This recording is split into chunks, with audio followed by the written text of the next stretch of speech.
Sir மிஸ்ஸை tsunami Premji கல்யாணம் நான் வெளில வரதே இல்ல. ஆஹா நீயோ போய்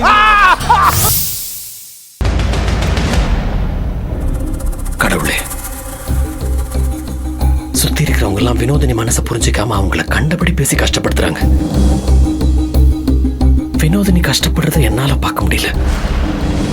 எப்படியாவது வினோதினியும் வாசு சாரும் ஒரு தடவை நேர்ல சந்திச்சுக்கணும். அவங்க 2 பேரும் நேர்ல சந்திச்சு அவங்க 2 பேர் மனசுக்குள்ள என்ன இருக்குங்கிறத வெளிப்படையா பேசினா தான் இந்த பிரச்சனை எல்லாத்துக்கும் ஒரு முடிவு கிடைக்கும். வினோதினி அப்பதான் சகஜ நிலைக்கு வருவாங்க. அப்படி இல்லாம இந்த பிரச்சனை இப்படியே மூடு மந்திரமா போயிட்டு இருந்துச்சுன்னா நடுவுல இருக்கிறவங்க எதையாவது கிண்டி கிளறி இந்த பிரச்சனையை வேற மாதிரி கொண்டு போயிடுவாங்க. என்ன பண்றதுன்னே தெரியலையே. இந்த மனுஷன் போனை சுவிட்ச் ஆஃப் பண்ணி வச்சிருக்கிறாரு. எத்தனை தடவை பண்ணாலும் ரீச் ஆக மாட்டேங்குது.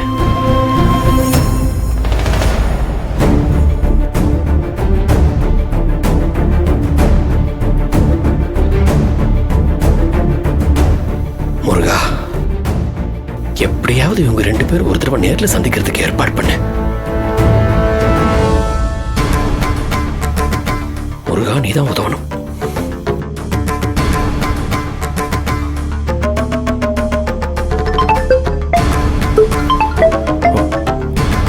Hello hello sir. சார் நான் சிவா பேசுறேன் சார். தெரியுது, சொல்லுங்க, என்ன விஷயம்? சார், வினோதினி உங்களை நினைச்சு ரொம்ப கஷ்டப்படுறாங்க சார். உங்களை நேர்ல பார்த்து பேசணும்னு ஆசைப்படுறாங்க. இப்ப கூட இது விஷயமா உங்களை பார்க்கணுங்கிறதுக்காக நானும் அவங்களும் உங்க வீட்டுக்கு வந்தோம். என்ன சொல்றீங்க? வினோதினி எங்க வீட்டுக்கு வந்திருந்தாங்களா? ஆமா சார், நான் தான் அவங்களை கூட்டே வந்தேன். ஆனா உங்க பாட்டி விடல சார். வீட்டு வாசல்லயே எங்க 2 பேரும் நிக்க வச்சு கண்டபடி வினோதினியை திட்டி எங்களை துரத்தி அடிச்சிட்டாங்க.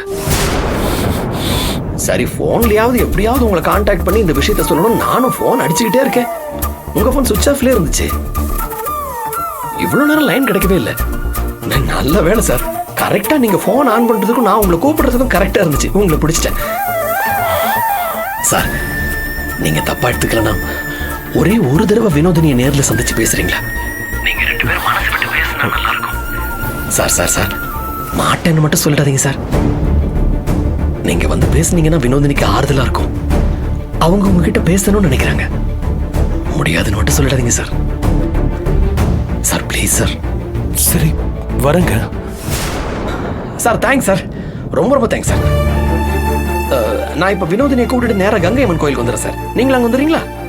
சரி, okay sir. Okay sir, bye sir.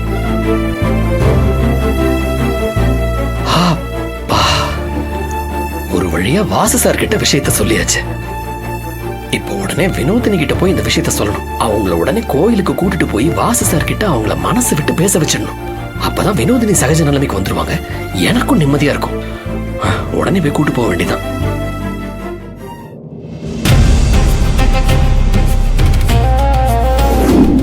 அவங்க உங்ககிட்ட பேசணும்னு நினைக்கிறாங்க. நீங்க வந்து பேசுனீங்கன்னா வினோதினிக்கு ஆறுதலா இருக்கும்.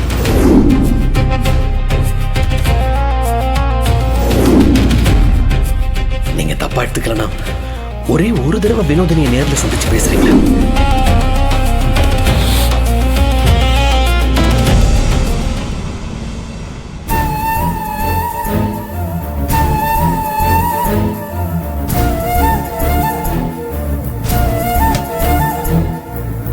ஏங்க, என்னங்க பண்ணிட்டு இருக்கீங்க? நீங்க வேலை பார்த்ததெல்லாம் போதும். எல்லாத்தையும் அப்படியே எடுத்து வச்சுட்டு கடையை மூடிட்டு உடனே என் கூட வாங்க. வாங்க.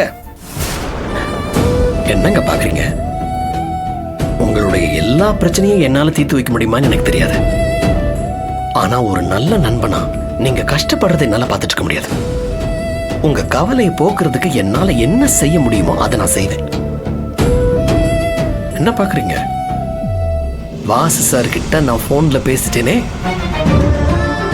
நீங்க அவரை நேர்ல பார்த்து பேச விரும்புறீங்கிறத அவர்கிட்ட சொல்லிட்டேன். அவரும் சரின்னு சம்மதம் சொல்லிட்டாரு. நிஜமா தான் சொல்றீங்களா? ஆமாங்க.